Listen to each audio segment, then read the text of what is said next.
우리가 지금 다니엘서를 묵상하고 있습니다. 다니엘서를 묵상할 때 우리에게 하나님께서 어떠한 은혜를 계획하셨을까요? 그것은 특별한 소망이 아닌가 싶습니다. 다니엘서를 묵상할 때 우리에게 다양한 어려움이 있어요. 우리의 삶 속에 사실 나만이 아는 내 어려움은 아무도 모르는 것입니다. 그것은 배우자라 할지라도 동거하는 자녀들일지라도 나의 어려움은 모르는 거예요. 그런데 이 다니엘서는 우리에게 그 어려움이 무엇인지 그리고 그 정체가 무엇인지를 깨우치게 하십니다. 그리고 우리에게 힘과 용기와 소망을 새롭게 하시는 거예요. 여러분 1장부터 6장까지는 우리가 잘 알고 있듯이 역사적 사실이죠. 그래서 실제 있었던 사건들의 기록을 다니엘이 직접 고백한 것이죠. 그리고 기록한 것이죠. 그 6장을 읽을 때 우리는 과연 어떤 환경, 그 지독하게 불우한 환경 아닙니까? 그 지독하게 말로 다 할 수 없이 불우한 환경 속에서도 우리가 어떻게 하나님 앞에 홀로 설 수 있는지 그것을 우리에게 교훈하고 있다라는 것입니다. 그 다니엘이 경험했던 처참한 그런 환경을 우리가 경험하지는 못하지만 그 가운데서도 전적인 신뢰로 하나님께 믿음으로 반응했던 다니엘의 용기를 통해서 우리도 도전을 받을 수 있는 것이죠. 그리고 7장부터 우리가 묵상을 했는데요. 이제 7장부터 12장으로 이어지는 이 이상, 계시 또는 환상이라고 우리가 부르는 그 말씀을 통해서 우리는 다니엘이 어떻게 그런 삶을 살 수 있었는지, 그리고 왜 우리가 다니엘과 같은 믿음의 사람으로 이 땅을 살아내야 할 것인지 그 이유를 우리에게 설명해 주시는 것이죠. 1장부터 6장까지는 사실이었다면 7장부터 12장까지는 그렇게 살 수밖에 없는 이유가 명백하게 그 환상을 통해서 우리에게 들려오고 있다라는 것이죠. 가장 먼저는 안티오쿠스 4세 에피파네스의 핍박이 있었어요. 그로부터 불과 200년 후에 있을 그러한 어려움들 속에서도 그들은 이 다니엘서를 붙들었다고 합니다. 그래서 다니엘서를 통해서 그 어려움들을 이겨나갈 수 있었다라는 것이죠. 그 얼마나 무시무시하고 끔찍한 국가의 폭력인지요. 우리도 우리의 정부에 따라서 우리가 인간적으로 대우를 받느냐 또 인간적인 대우를 받지 못하느냐라는 것이 극명하게 갈릴 때가 있어요. 그런데 그때 당시의 정부, 그때 당시의 그 군주 국가들은 엄청난 핍박이었죠. 오늘날에 비할 수 없습니다. 그런데 그러한 핍박 속에서 그들은 부지런히 다니엘서를 복사해서 몇백 부씩 나누었다고 해요. 그래서 다니엘서 단행본이 많아요. 다니엘서를 그렇게 복사해서 나눌 때 그들이 그 폭정과 압제 속에서도 믿음을 지키고 떠내려가지 않고 그들에게 동조하거나 그들의 편에 서서 얄팍하게 자기의 이해관계를 챙기는, 여러분 그것을 음란하다 하는 거예요. 여러분 기독교인들이 성적으로 음란한 것도 음란한 것이지만 성경에 음란하다는 표현들이 많이 등장하죠. 그것은 무엇입니까? 우리가 그 세파에 합류해서 거기에 붙어서 우리의 믿음을 저버리는 때 그것을 음란하다라고 하나님 말씀하시는 것이죠. 그렇게 음란한 삶으로 그들이 떠내려가지 않고 그리스도인답게 하나님의 백성답게 유대인답게 살 수 있었던 한 가지 이유, 그것은 무엇이었습니까? 영원한 하나님, 영원한 심판주. 그 하나님을 그들이 다니엘서를 통해서 배울 수 있었던 것이죠. 모든 세상의 나라들이 다 헛것이요 하나님의 나라만이 영원하다라는 것을 그들이 배울 수 있었고 확신할 수 있게 되었다라는 것이죠. 여러분 사실은 다니엘서가 기록되어진 이후로 우리는 2500년이라는 시간이 흘렀습니다. 엄청난 시간이 흘렀어요. 그럼에도 불구하고 다니엘이 당시에 바라보았던 세계의 여건과 세계사 환경이 개선된 것 같으나 사실 더 무섭습니다. 겉으로 보기에는 개선된 것 같으나 이렇게 여러 세대가 흘렀음에 있어서도 우리의 무기는 더욱 끔찍해졌고요. 우리는 이제 대면하지 않고도 서로가 서로를 죽일 수 있게 된 그런 세태 속에 우리는 살아가고 있다라는 것이죠. 우리가 이 세상을 살 때 더욱더 민감하고 아주 사사로워 보이나 여러분, 우리가 어느 나라 백성으로 사느냐는 굉장히 중요한 문제입니다. 그리고 그 어느 나라 백성으로 사느냐가 우리가 대한민국이냐 미국이냐 또는 러시아냐 이런 국적을 말하는 것이 아니라 성경에는 두 나라밖에 없습니다.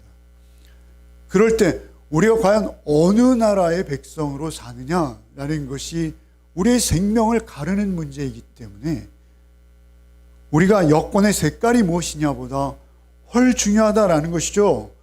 그래서 우리는 다니엘서의 도움을 받는 것입니다.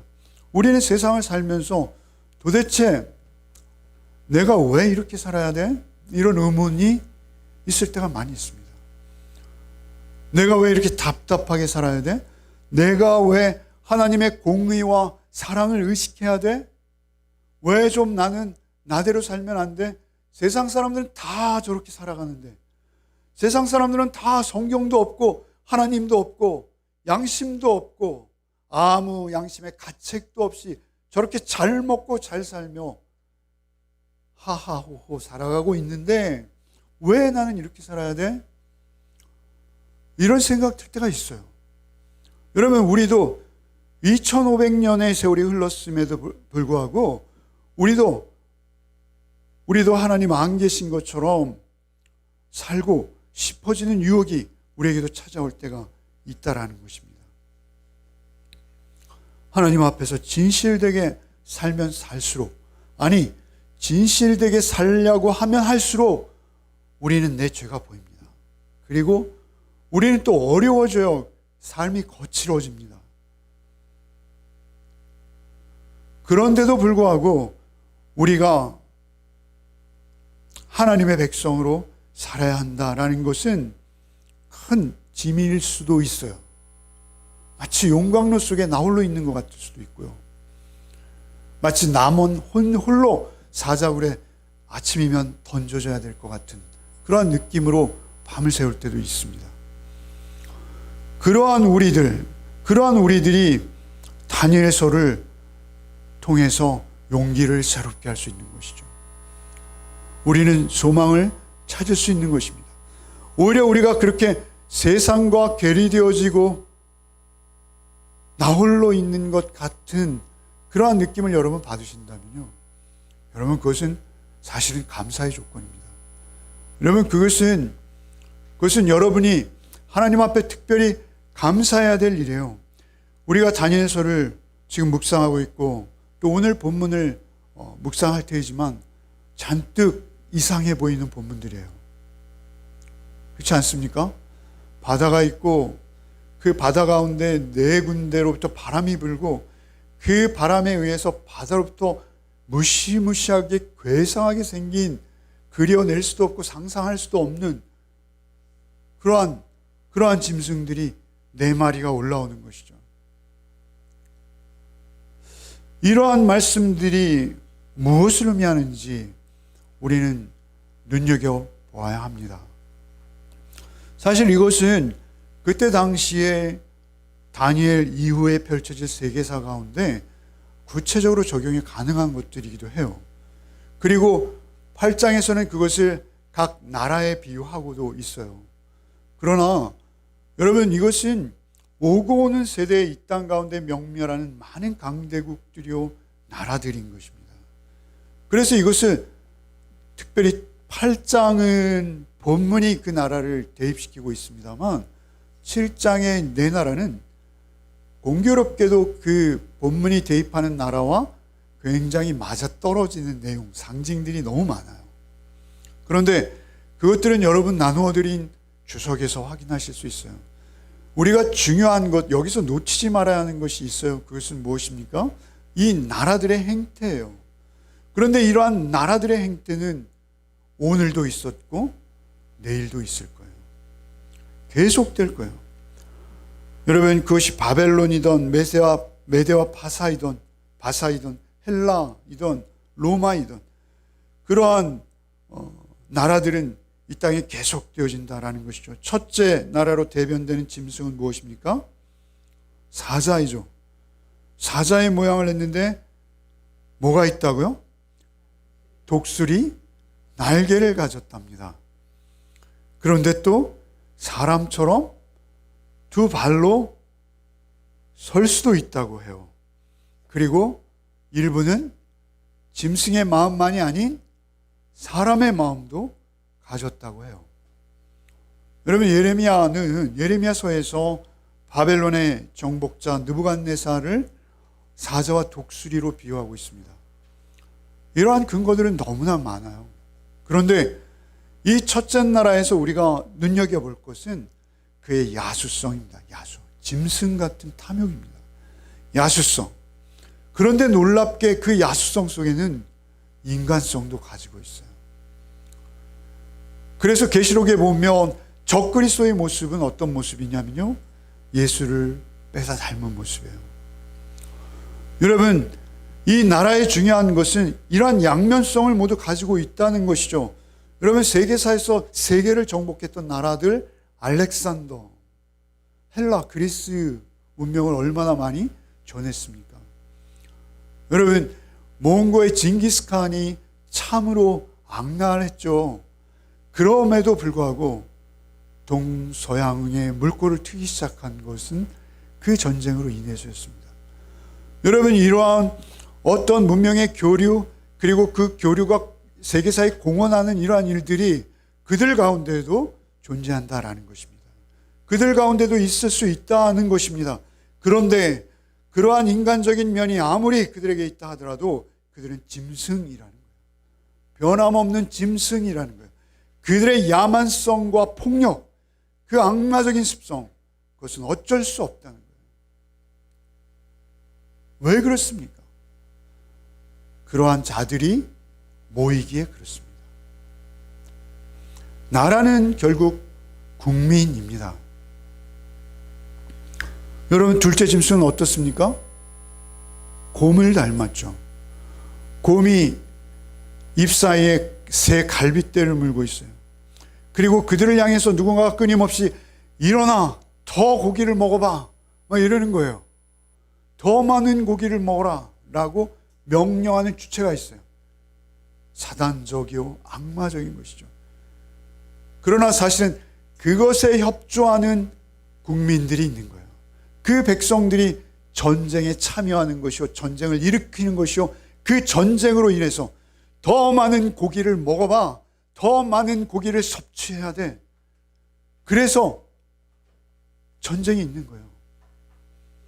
여러분, 곰은 말이죠, 사실 러시아라는 나라의 국장은요, 독수리입니다. 놀랍게도 미국도 독수리고요, 러시아도 그들이 국가를 상징한다고 내놓는 동물은 독수리예요. 그런데 러시아를 대표하는, 러시아를 상징하는 동물은 뭔지 아시죠? 곰입니다. 불곰입니다. 불곰이에요. 여러분, 이것은 그때만 있었던 일이 아닙니다. 오늘날도 잔인하게 일어나고 있어요. 얼마 전에는 미군 장교 출신이었던 한국군 남성이, 그러니까 예비역이죠, 전사했다는 이야기를 들었어요. 우리는 그냥 아침에 일어나서 평범하게 저녁을 맞고 있지만 그곳에서는 우리가 알 수도 있는, 아니 우리와 같은 영혼들이 쓰러져 가고 있다라는 것이죠. 그러한 일들이 오늘도 일어나고 있어요. 그리고 우리의 부모 세대들은요, 이러한 일을 2번이나 겪었습니다. 우리의 부모님 세대들은 일제를 살아냈고요, 공산당 치하를 살아냈어요. 여러분, 어떻게 이런 일들이 있을까? 아니요, 계속되고 있어요. 세계사의 어느 한 페이지를 열어도 이러한 일이 멈춘 적이 없습니다. 계속되고 있는 거예요. 그리고 앞으로도 이러한 일들은 계속될 것이죠. 우리가 다행히 휴전 상태에서 태어난 거예요. 그리고 휴전 상태에서 우리가 이렇게 평안을 누리고 있는 거예요. 그러한 측면에서 이러한 일들은 어제 오늘의 일이 아니라는 것이죠. 그냥 계속되는 현재 진행의 일들이라는 것입니다. 일어나 많은 고기를 먹어봐 라고 우리도 그렇게 서로를 부추기고 있는 그러한 나라를 추종하는 백성들일 수 있다는 것입니다. 그리고 그러한 나라를 세우는 자들이 우리일 수 있다는 것이죠. 우리의 5,000년 역사가 그랬고 피해자가 아니면 우리는 다행히 가해자였던 흔적이 별로 없어요. 어쨌든 그 나라들이 그 나라 안에서 가지는 문제들도 또한 너무나 많은 것이죠. 9절부터 12절이 그 다음에 등장하는 것입니다. 그러한 나라들, 셋째 나라, 넷째 나라 각각 특성이 있어요. 여러분 주석을 참고해 주셨으면 좋겠어요. 그 나라의 특성을 이야기하다 보면 이 전체 시간이 모자랄 것 같아요. 9절에서 12절은 다른 환상이 나오는 거예요. 그 나라들의 끔찍한 환상, 바다에서 올라오는 그 괴물들을 보고 있던 다니엘에게 하나님께서 또 다른 곳을 보여주시는 거예요. 그것은 어느 곳입니까? 하나님 계신 나라인 것이죠. 하나님 보좌에 앉으신 거예요. 하나님께서 그 보좌에 좌정하시고 천천히요 만만의 시위종들이 그를 시위하고 있고 그 불과 같은 강이 그 보좌로부터 흐르고 그리고 그 보좌에 앉으신 하나님께서는 작은 뿔을 심판하시고 그리고 어떠한 존재에 대해서는 유예기간을 주셔서 그들을 남기기도 하시는 절대 주권을 가지고 계신 하나님의 보좌를 보는 거예요. 하나님의 보좌를 본 그 모든 것들이 하나님의 명령에 의해서 섭리되어지고 있다. 하나님의 의도대로 섭리되어지고 있다라는 것을 보는 거예요.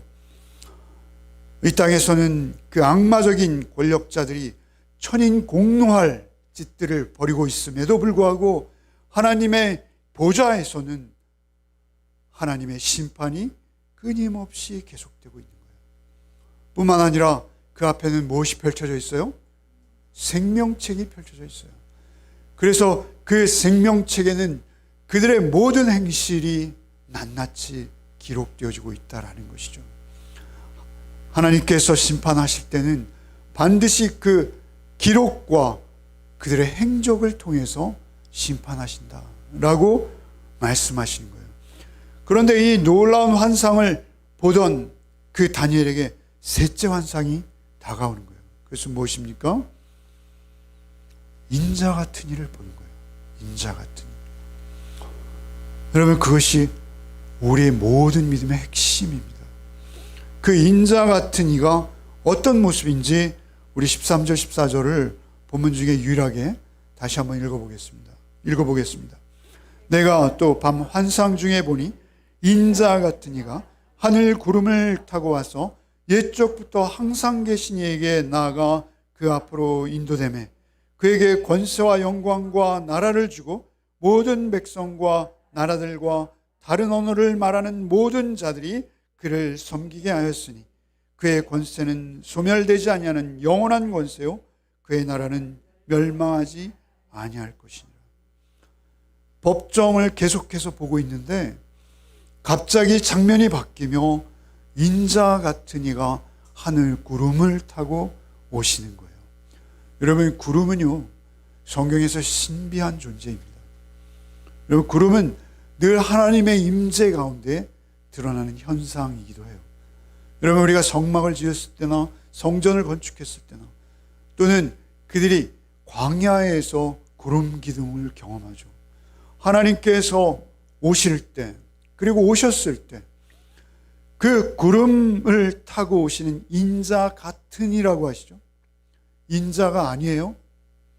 인자라고 하는 여기서 인자는요 사람의 아들입니다.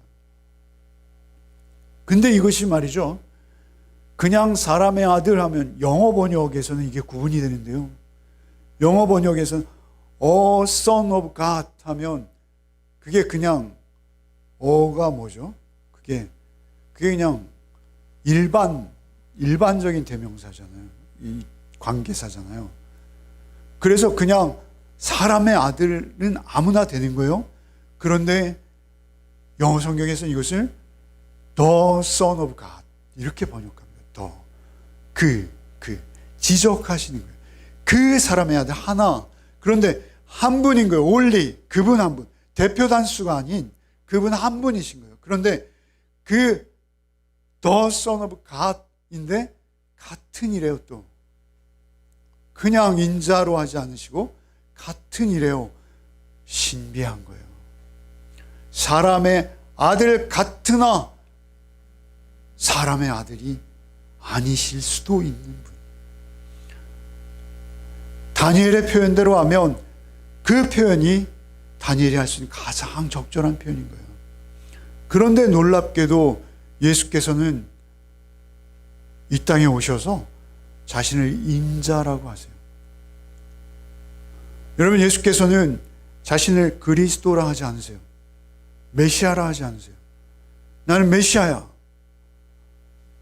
하실만 하잖아요. 그런 말씀을 안 하세요. 주는 그리스도시요 살아계신 하나님의 아들이시니라. 그 고백 가운데서 오히려 그리스도라고 인정받으시고 들으세요. 그러나 그 명칭을 오히려 숨기세요. 그리고 인자라는 표현을 예수께서는 본인을 말씀하실 때 늘 지칭하세요. 특별히 언제 말씀을 하시는지 아십니까? 가장 많이 하시는 말씀은 십자가를 앞두시고, 그리고 또한 부활과 동시에 인자라는 표현을 많이 쓰세요. 그리고 아주 귀한 메시지, 중심 메시지를 선포합니다. 인자는 섬김을 받으려 함이 아니라 도리어 섬기려 하고. 여러분, 성경에 예수께서 스스로 본인을 지칭하실 때 부르는 유일한 단어예요. 인자. 81번이나 등장하고 있습니다. 80번 이상이나 예수께서 자신을 부르실 일이 있으면 인자로 부르세요. 분명히 주께서는 이 다니엘서 7장에 기록된 인자라는 표현을 그 흐름의 맥락 속에서 본인이 가져오신 거예요. 그리고 그것을 애용하신 거예요. 여러분, 그때 당시에 정치적 상황이나 모든 면에서 예수께서 메시아, 그리스도로 불려지셨다면, 여러분, 예수께서는 세상의 다른 짐승 같은 왕들과 같은 분으로 취급되어지거나 인식되어질 여지가 많은 거예요. 어찌되었던 예수께서는 자신을 인자로 표현하세요. 예수께서 인자로 밝히시면서 그 인자에게 하나님께서 영광과 권세를 주셨다라고 오늘 본문은 말씀하세요. 여러분, 인자라는 표현 속에서는 이미 예수 그리스도의 박해와 순환과 죽으심과 부활을 내포하는 거예요. 여러분, 다니엘서에서 구체적으로 그것을 명기하지는 않았으나, 여러분, 인자로 오시는 그분은요, 백성들이, 이스라엘의 유대가 고난당할 때 그들과 함께 하세요. 그들과 같이 있으세요. 그 성전의 모든 기구들과 하나님의 명예가 실추되어지고, 기구들이 그 우상의 신전에 옮김바 되어지고, 그러나 하나님은 영으로 다니엘과 같은 자들, 다니엘과 세 친구와 같은 자들, 그들 가운데 계신 거예요. 그래서 그 나라의 고위 관료이나 하나님의 공의와 사랑으로 생명을 구걸하지 않고 살아갈 수 있는 거예요. 그 앞에서도 하나님의 의로우심을 당당하게 선포하며 자신의 삶 속에 반영해낼 수 있는 자로 살아내고 있다라는 것이죠. 그러한 것들이 여러분, 인자라는 의미 속에 함축되어 있는 거예요. 여러분, 요한복음 3장 14절로 15절 한번 같이 읽어보시죠. 읽어보겠습니다. 모세가 광야에서 뱀을 든 것 같이 인자도 들려야 하리니 이는 그를 믿는 자마다 영생을 얻게 하려 하십니다. 예수께서는 특별히 인자라는 표현을 특별히 십자가를 앞두고 많이 사용하세요. 부활하시고도 인자라는 표현을 사용하세요. 짐승이 차지해버린 이 땅, 짐승들의 소굴이 되어져서 약육강식의 논리만이 무성한 이 땅, 그 이 땅에 예수께서는 메시아라는 자신의 구원주 되심을 일단은 숨기세요. 그리고 인자라는 표현을 애용하시며 우리를 찾아오시는 거예요. 구름을 탄다는 것은 여러분의 자동차 같은 개념이 아니에요. 하나님의 임재를 상징하는 거예요. 그래서 인자 같은 이인 거예요. 신선과 인성을 동시에 지니신 예수께서 그 사자나 곰의 마음이 아니라 하나님께서 원래 빚으신 사람의 마음, 온전한 사람의 마음, 타락하지 않은 사람의 마음으로 오시는 것입니다.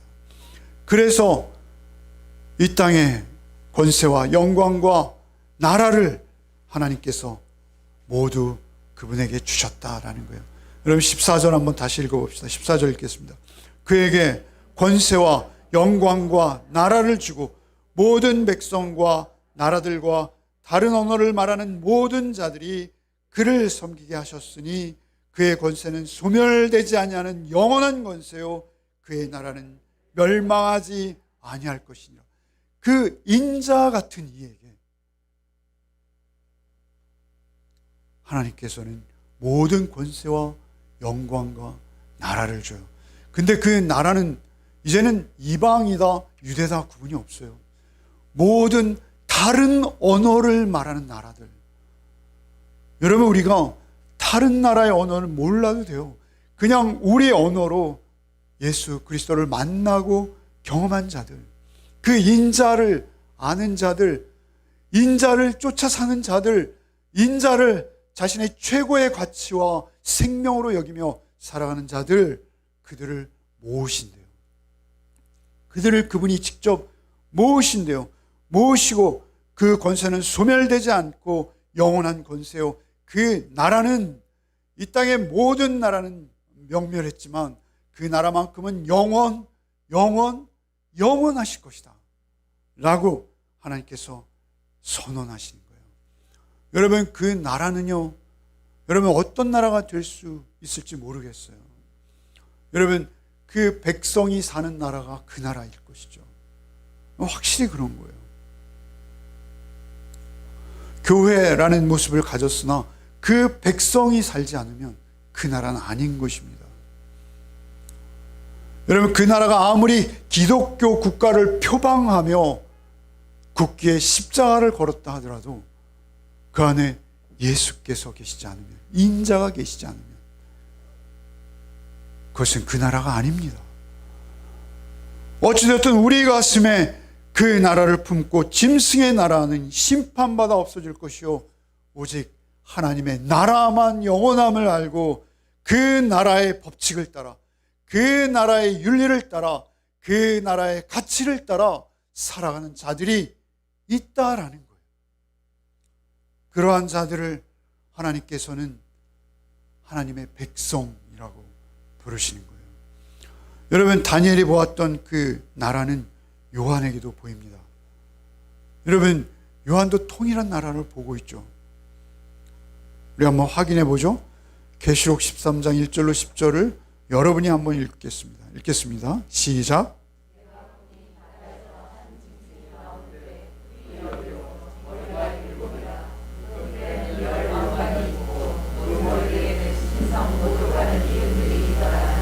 내가 본 짐승은 표범과 비슷하고 그 발은 곰의 발과 같고 그 입은 사자의 입 같은데 용이 자기의 능력과 보좌와 큰 권세를 그에게 주었더라. 그의 머리 하나가 상하여 죽게 될 것 같더니 그 죽게 되었던 상처가 나으니 온 땅이 놀랍게 여겨 짐승을 따르고 용이 짐승에게 권세를 주므로 용에게 경배하며 짐승에게 경배하여 이르되 누가 이 짐승과 같으냐 누가 능히 이와 더불어 싸우리요 하더라. 또 짐승이 과장되고 신성모독을 말하는 입을 받고 또 42달 동안 일할 권세를 받으니라. 짐승이 입을 벌려 하나님을 향하여 비방하되 그의 이름과 그의 장막 곧 하늘에 사는 자들을 비방하더라. 또 권세를 받아 백성들과 싸워 이기게 되고 각 족속과 백성과 방언과 나라 다스리는 권세를 받으니 죽임을 당한 어린 양의 생명책에 창세 이후로 이름이 기록되지 못하고 이 땅에 사는 자들은 다 그 짐승에게 경배하리라. 누구든지 귀가 있거든 들을지어다.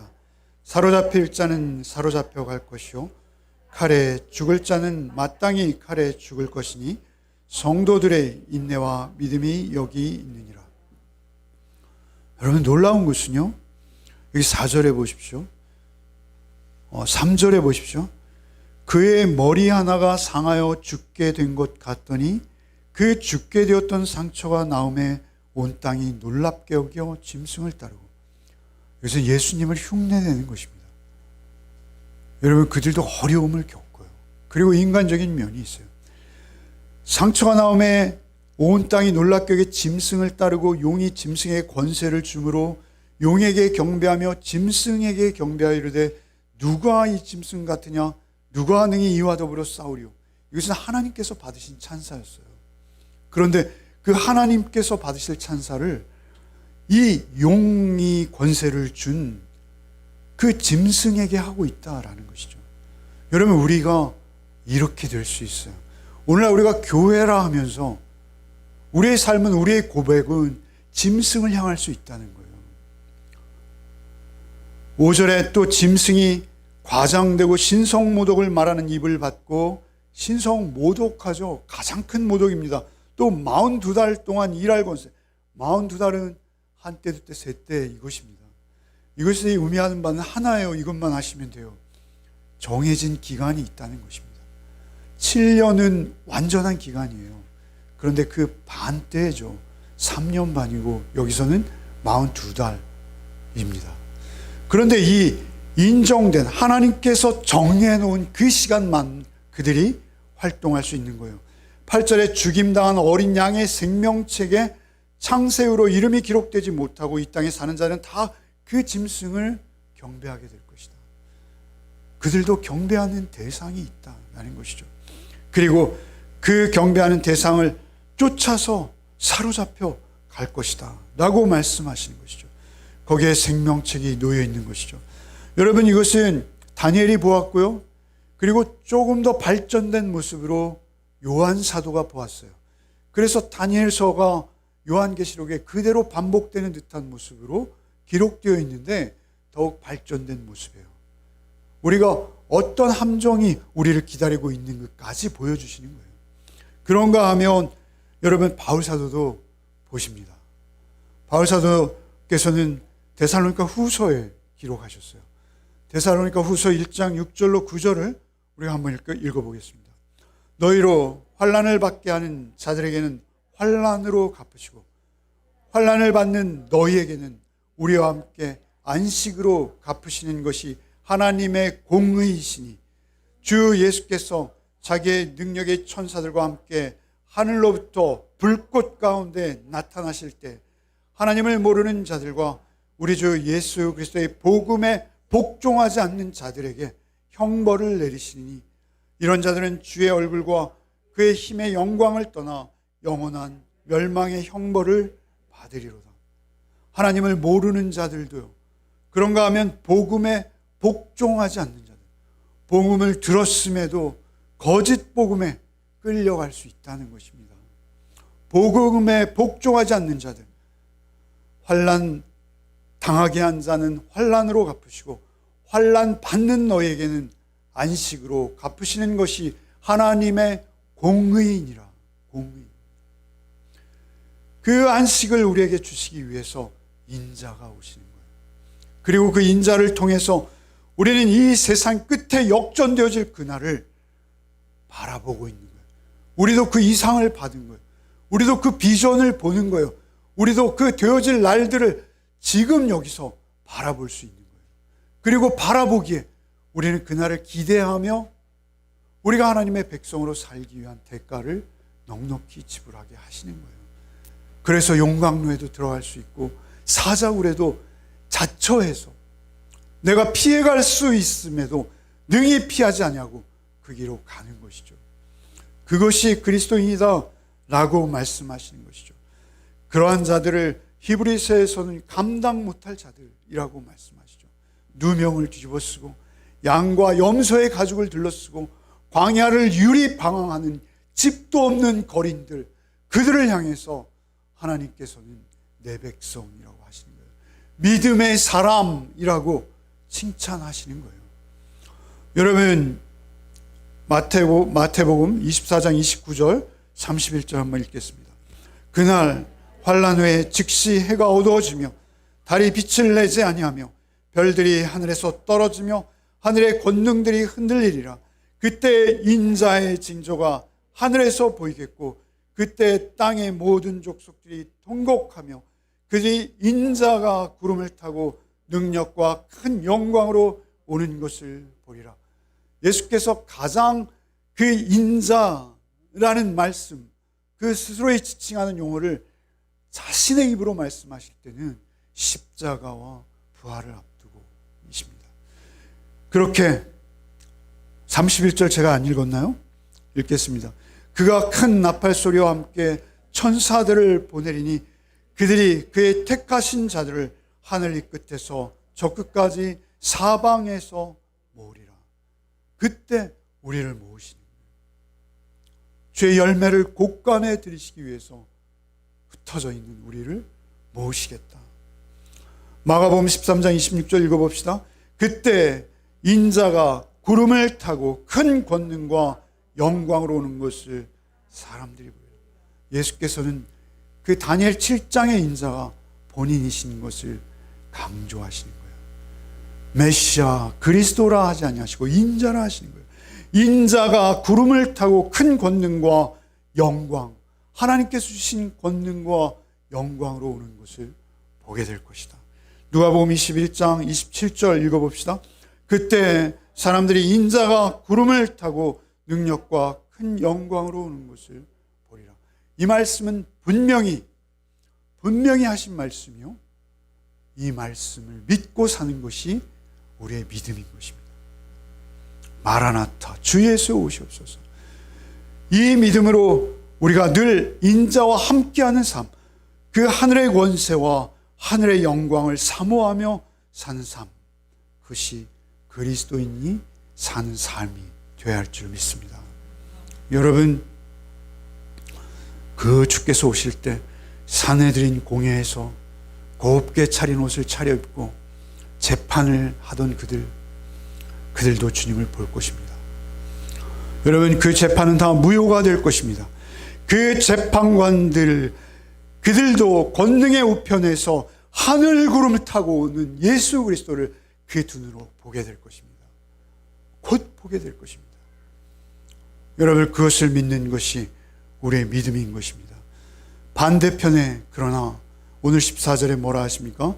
모든 백성과 나라들과 다른 언어를 말하는 자들이 그를 섬기게 하셨으니, 오히려 다른 언어를 말하는 자들이 그 인자를 섬기고 있더라라는 것입니다.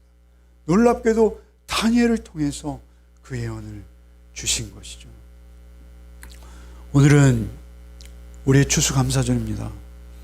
그리고 교회 창립 13주년입니다. 추수감사절에 이토록 살벌한 본문을 묵상하게 된 것은 우연이 아니라고 봅니다. 여러분, 우리가 진정으로 감사해야 될 것은 무엇입니까? 우리가 추수감사절에 오늘 우리 가족 중에 누가 승진을 했고, 누가 직장을 구했고, 누가 집을 샀고, 이런 것들이 우리의 감사의 제목이 될 수도 있어요. 그러나 그것이 우리의 감사의 1번지가 되어서는 안 됩니다. 그것은 하나님께서 우리에게 때로는 축복하실 수도 있고 안 하실 수도 있는 부분들이에요. 우리에게 가장 중요한 것은 무엇입니까?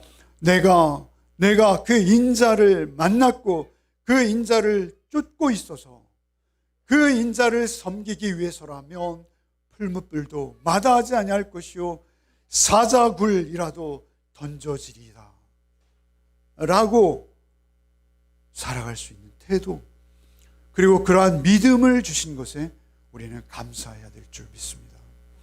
우리의 믿음은, 우리의 열매 맺는 교회는, 우리의 열매는 어떤 세상적인, 우리가 흔히 말하는 그러한 우리의 영광, 우리가 박수와 갈채를 받는 자리에 올라가는 영광이 아니라 오히려 이 땅 가서는 오해를 받고 쫓기고 때로는 멸시와 천대를 받고 심지어 누명을 쓰고 감옥에 가고 심지어는 사형에 처해진다 할지라도 그 상황 가운데서도 하나님 앞에 감사할 수 있는 감사가 있다면 여러분, 그것이 우리의 참된 감사의 제목일 것입니다. 여러분, 우리의 열매는 무엇입니까? 여러분이 열매셔야 합니다. 여러분 안에 그 인자가 와 계신지요? 그리고 그 인자가 실제 우리의 눈에 보일 때, 우리의 눈에 보이게 임하실 때 여러분 그 앞에 같이 기뻐할 수 있을지요? 우리가 그날을 고대하며 하루하루를 살아가기 원합니다. 다음 한 주간의 삶이 우리에게 또 있습니다. 오직 그 인자의 영, 주의 영을 기대하시며 기도를 멈추지 않는 한 주의 삶이 되시기를 바랍니다. 주님, 오늘 말씀을 통해 우리를 봅니다.